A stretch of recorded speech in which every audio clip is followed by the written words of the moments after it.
All right, so welcome to another episode of Inside IALR. This is a little bit more fun for us on the production end because right now normally we produce this in one of our conference rooms, but right now we are inside the Industry 4.0 Integration Lab in our Center for Manufacturing Advancement, and we're here with Butch Kendrick, who's our Director of Digital Manufacturing. Butch, thanks for being here. Appreciate it. Oh, you're quite welcome. So to start, I think it'd be good if you can just kind of give us a high level of what this Industry 4.0 Lab is, what its purpose is here in the Center for Manufacturing Advancement. Okay, it's the Industry 4.0 Lab really has two purposes. The first one is it's a demonstration lab, and what I mean by demonstration lab is it's available for local manufacturing customers to come in and see the demonstration of newer or high technology solutions for manufacturing problems. The second portion of the purpose for the lab is the fact that it's here for training also. It's a perfect venue for manufacturing engineering students to come from places like ODU to come in and actually be able to put their hands on manufacturing without actually going into a real factory to see the ins and outs of how manufacturing is managed as far as process flow and those types of things. What exactly is Industry 4.0? I mean, I know generally that means higher technology, higher levels of technology, but what is Industry 4.0 and how does that differ from previous iterations of industry? Well, industry, it's actually an evolution for Industry 4.0. It started out with Industry 1, and Industry 1 was with water wheels and belts and those types of things, and then it progressed to electricity with conveyor belts, the Henry Ford era with automotive mass production. And then Industry 3.0, which is what I like to tell people that I grew up in, it was a mix of some of the older stuff, but it was starting to get some electronics and smarter controls into manufacturing, and some robotics on a very primitive manner, I should say. But in Industry 3.0, one of the biggest problems that management had was gaining enough information on their processes to be able to make intelligent decisions about what to do for its changes and making things more productive. So with the advent of the internet, that was, I think, the impetus of bringing Industry 4.0 into view.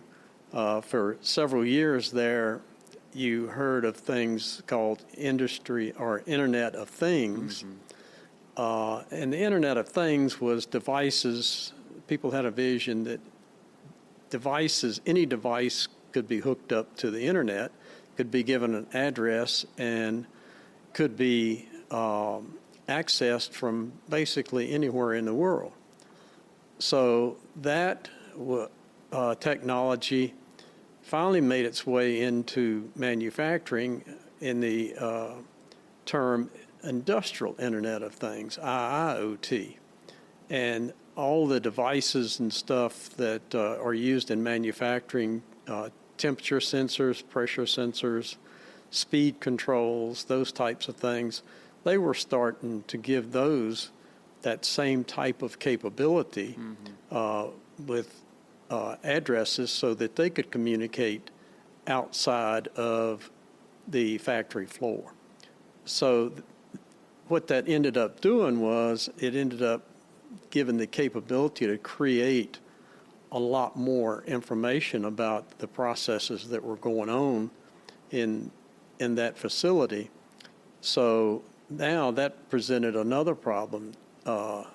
In Industry 3.0, there wasn't enough information for people to make decisions with Now in Industry 4.0, management is drowning in information. So much information that it's hard for them to make a logical assessment of what they need to do with that information. So that's where cloud computing and taking all of this information and putting it into a usable form for management to look at and make a quick decision.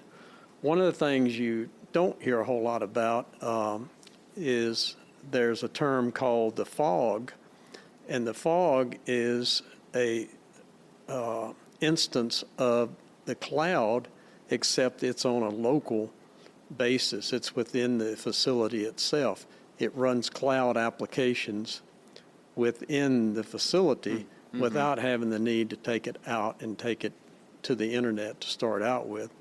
So what that does is it allows you to run some of these data analytics that will allow you to parse your information and get it more into a usable form for management to take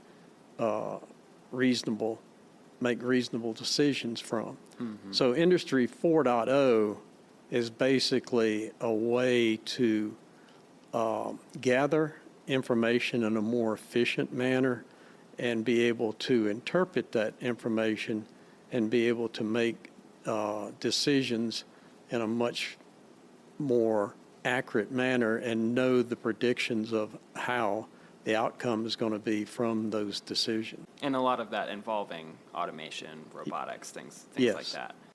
So in this lab here, we're focused on more on that robotics and automation side of it, or we're also looking at the cloud computing and the data analytics. Is it, are we sort of trying to help companies with both sides of that? We would eventually be doing both sides of it, but right now we're still focusing on the automation piece of it because we haven't completed this lab at this point yet. With the original design, it is not completed. Once we get all the automation integrated and everything talking the way we want it to, then we'll bring in the manufacturing execution system, put it on top of it, and then it will be the ultimate control. And it will not only be the control, it can be the decision maker and be able to parse that information and provide it to management to make those decisions with. And that's where that would be the connector for the manufacturing engineering students to come in and work with that. In the lab itself, the automation would be a good place for manufacturing technicians to come and learn the technology, because one of the things that Industry 4.0 has done that I think people have not followed the curve, so to speak, is the integration of disparate systems together. One of the things that I noticed in my career in manufacturing was we did some really unique projects, but anytime we brought in manufacturing equipment from different manufacturers, that became the sticky point. How do you get those to talk to each other? And a lot of times it was in a very crude manner that you did it. You used actually discrete I/O, inputs and outputs from each one of those devices, and tied them together. So it was very rigid and very limited as to how much they could communicate with each other. Well, now in this lab, you don't see any of that type of technology in place. Everything in this lab is networked together. Because with the example you gave, you're talking about there has to be a physical connection between them, and they're basically uploading folders back and forth, is the way you explain that to me, yeah. Right? So there is one control network in here that ties all of these machines together, and then it's the machine that has to have the right protocol to be able to speak the language, so to speak. So that has been somewhat of a challenge in bringing up this lab, not necessarily on the areas like programmable logic controllers, but when you get into talking about things like behind me here, the autonomous mobile robot, there's a little bit extra work you got to do to make those two items communicate with each other and do it in an efficient way. But we've accomplished that, and that is, I think, a big accomplishment for this lab, because 2 years ago when we started the design of this lab, there was a lot of people watching that and saying that it hadn't been done yet. So that was what hadn't been done? It hadn't, the communications and the integration of autonomous mobile robots into automation had not been very successful. There was a lot of hurdles that had to be overcome. Repeatability, position repeatability, accuracy, those types of things, and the actual integration of communications between the AMR and the systems that it tends to. So all of that now has been taken care of, and 2 years later, we're now starting to see other people are starting to do the same thing, except we just started earlier. So you kind of mentioned it, with the autonomous mobile robot, but tell us a little bit about the actual processes that will be happening in this lab, as far as what are the different machines, the different robots, how do they work together, what sort of processes are they going to be completing? This lab in itself is it's what you would see in a modern manufacturing facility. This would be what would be considered a manufacturing cell. Modern factories are made up of cells, and your value streams or your processes where your product flows, it flows from one cell to the next. And this would just be an example of one of them. So the raw materials would come in behind me here and go to the first operation, which is the horizontal two-spindle lathe back here, and this yellow robot back here, his responsibility is to tend that machine. Well, tending a machine means doing what an operator used to do. It will take the raw materials that machine needs to do its operation, perform its operation on, and load it into the machine, and then it will also instruct the machine what to do with it. And then once the machine has completed a finished part or performed its operation on that part, the machine will tell the robot, yeah, I'm ready for you to come and pick up this part, and then take this part out and give me another piece of raw material. So that's what's called machine tending. So it tends that lay, and then that finished part would be put on the table in front of the lay, and then the AMR here would be summoned by the MES system to pick it up and then take it on to the next station, depending on what the MES system had been set up to do. In most cases, it would be to go to the inspection conveyor, which is to the right of me over here, or to the left of me, excuse me. And it has a variety, or will have a variety, of test equipment on it to test physical dimensions, maybe even color. It could check many different things.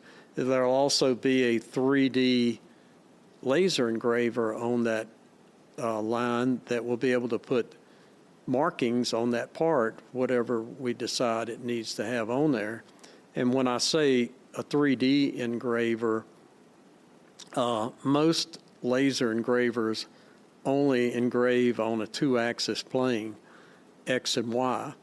So you have to, if you have a part that's not perfectly flat, then you have to move that part in order to make the part or the markings come out right on a curve, like a curved surface. But this particular laser has a Z-axis control also. So a curved part could sit stationary, and it could get a marking on there that's perfectly undistorted.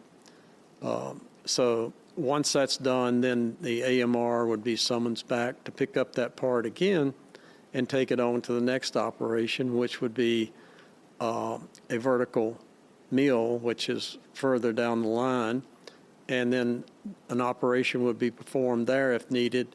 And in this case, the AMR would tend that machine, which is a major feat for us, because that's one of the things that we were told would be very, very difficult to do, and we've been able to successfully accomplish that.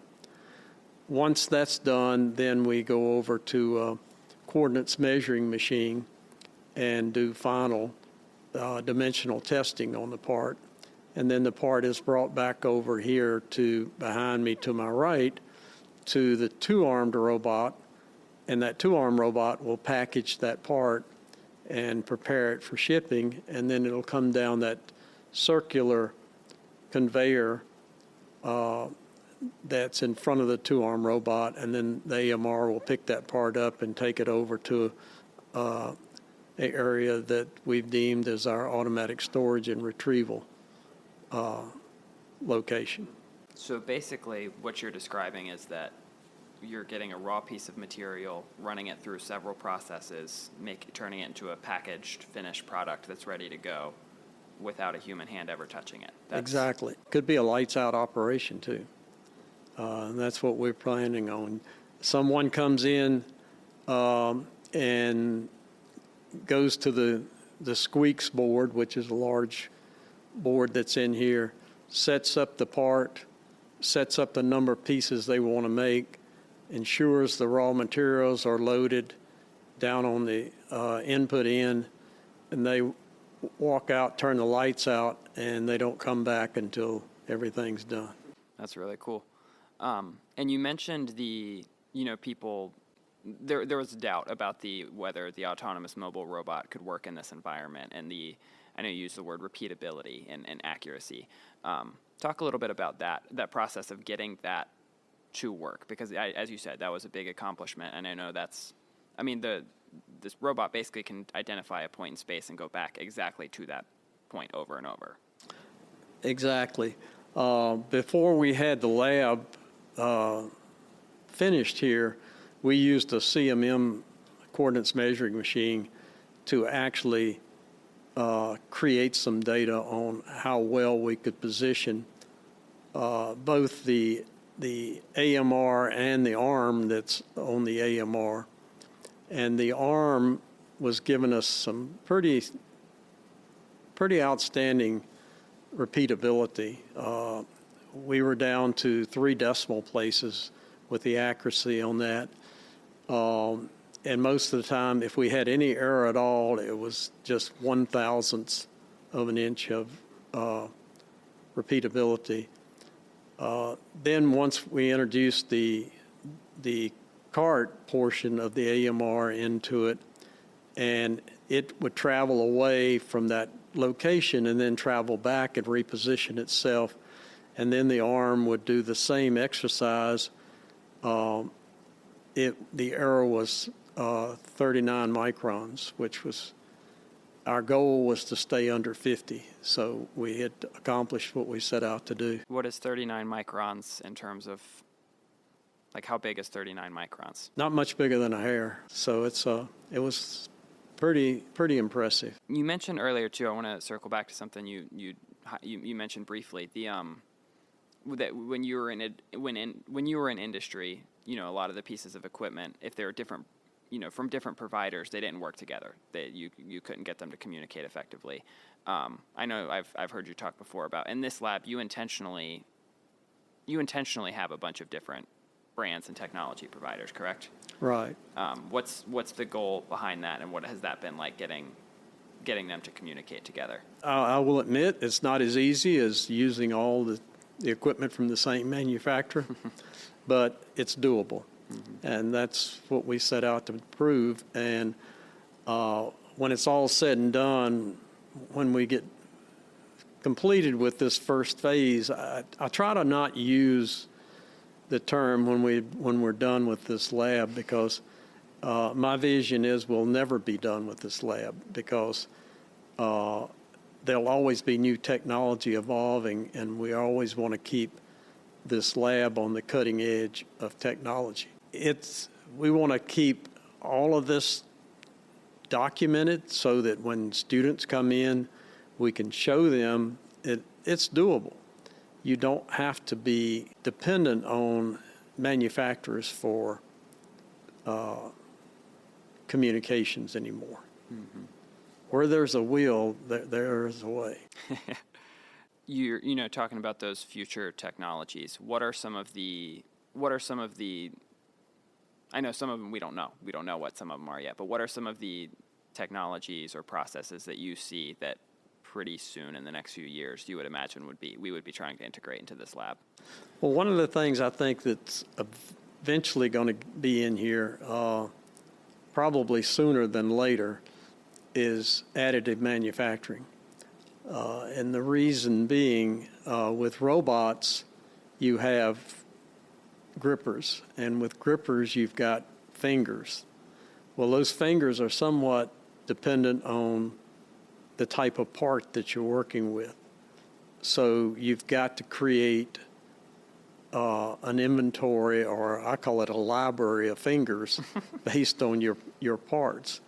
So, and also fixtures where you set parts down to perform certain operations on them. They require different ones, just like the fingers. So additive manufacturing is a perfect complement to a modern manufacturing operation, because you can sit down with a 3D CAD software and design your own and print them yourself. And then that way you're not going out trying to find something that fits your need. You customize it and make it yourself. And I've heard you talk before about how the robot knows where to go. And, right now it's based on basically, coordinates, but is computer vision and robotic vision, is that something that you would see being incorporated into this lab as well? Yes, we have that capability right now, but we have not implemented it. I've implemented it in the past just for demonstration purposes, but that was our ace up the sleeve too on the repeatability and accuracy of the AMR. We had created monuments in front of these machines that the lasers could measure going into that machine, and that's how we get that really tight accuracy on the positioning. Well, if that still didn't get us below that 50 microns, there was one more thing that we could do, and that involved robotic vision. And what it would be is a monument that you would put on the machine someplace, and the monument just being like a target. And it would stick on, and then you would record the coordinates of that on the robot. And then every time the robot would come to that location, the first thing the arm would do is go find that monument, check its coordinates against it, and if there was any error, then it would offset all the moves it's going to make for that particular operation by the error that's built into that monument. And that would again improve the accuracy. So I see that now as you talking about the future. In the future, 39 microns might not be good enough, but it is right now. Yeah, no, that's really cool. And I think hearing you talk about that, that this lab isn't done, and that, we're going to continue looking into future technology. I think that sort of matches the mindset of our IALR as a whole, that we're, especially in the manufacturing advancement side, the research side, really all of our divisions. I mean, we're always trying to move forward and be on the forefront of those things, whether it be, the types of research that's happening, or for the workforce training programs we're doing. We're always trying to be on the cutting edge and not just do something because that's how it's been done in the past. So that's really cool to see this lab, how that has really manifested and will continue to play out. But Butch, that's all the questions that I have. I mean, I think this lab, I've been fascinated from the first time I came in here and heard you explaining how all these pieces fit together. It's really, really complex. I mean, I think every time I come in, I learn a little something new about how all the different pieces work together, and I think it's really, really cool to see that. But that's, like I said, that's all the questions that I have. I mean, is there anything else that you would want to add, or any parting thoughts you would want to share? I would just like to say we want to make sure that people know we're here, and we want to share the technology and the understanding of technology with anybody that needs it or is interested in it. And, if a company is interested in the technology and capabilities happening here, what should they do?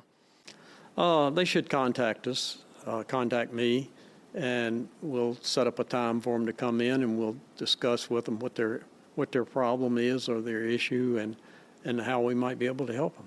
Okay. Yeah, well, definitely, I think this lab has a lot of capabilities, and as you've been talking about, those capabilities and technologies are going to continue to grow. So, Butch, thanks for being here. We really appreciate it. You're quite welcome. Thank you.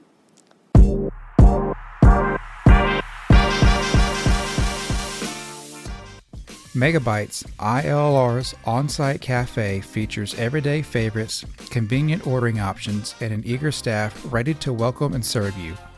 Our enticing menus offer something for everyone, from a fresh, well-stocked salad bar, wraps, sandwiches, and our rotating hot buffet offered on Tuesday, Wednesday, and Thursday. Megabytes is open Monday through Friday from 9:15 a.m. until 1:30 p.m. To view menus and for more information, visit IALR.org/megabytes.